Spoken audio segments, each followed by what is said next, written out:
Welcome and welcome back. It's another amazing day in paradise. Thank you so much for being here. When I say that, I mean it. Because you could be spending your time anywhere, and I appreciate that you're taking a moment to spend it with me. One thing that's really been on my mind lately, and this relates back to children being people too, is that there is a difference between being related and having a relationship. I had a dad reach out to me and ask me about how he can encourage his son to do his homework.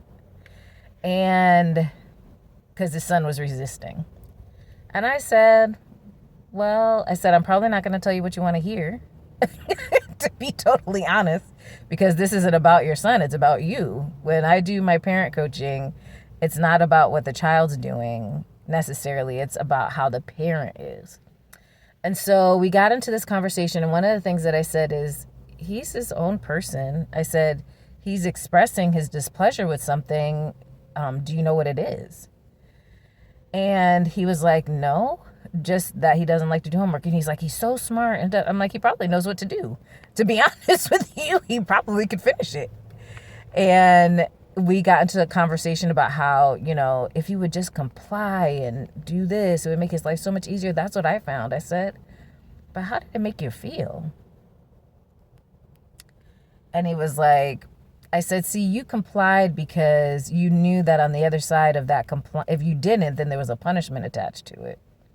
I said, but how did that make you feel? I said, life was only easier. It wasn't better. It was just easier because you weren't going to get in trouble. And I said, I suggested that this young man, his resistance to doing this homework was because he wasn't feeling connected. I said, one of the questions I asked him was, when was the last time you guys spent time together? He's like, we're together all the time. He's like, we went to the car wash and we had to go to the store.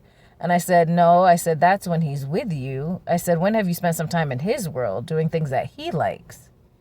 And he was like, he looked at me like I was crazy. I said, regardless of whether or not you like it, I said, your child is still a person, first of all. And then second of all, he deserves having time spent with him. Just because you're related doesn't mean that there's a quality to your relationship that he appreciates. Children deserve to have relationships. They're building relationships all the time. They're showing us how to build relationships. Wisdom talks to people all the time, adult or child, he doesn't care. He is a master communicator, and I am so super proud of him. But he is a master at creating relationships, and sometimes people just want to treat him like he's not worthy of that he is a lesser person. It has been heartbreaking to watch and experience and be a part of his journey as people have mistreated me because of him, is what it comes down to. His freedom and being himself causes people to mistreat me, which in turn is a mistreatment of him. And I'm going to speak to that. And I'm going to call out names, and I'm going to call out places, and it's not to shame. It is because people need to be aware that there's a lot that goes on behind closed doors. And when you're investing your money in places that you think are safe for children and they're really not, then you need to know. And so I'm not going to put that in here right now. It was just important for me to state that there's a difference between being related and being in a relationship. And when you're in a relationship with a child, it's important to be mindful of their feelings too. Thank you.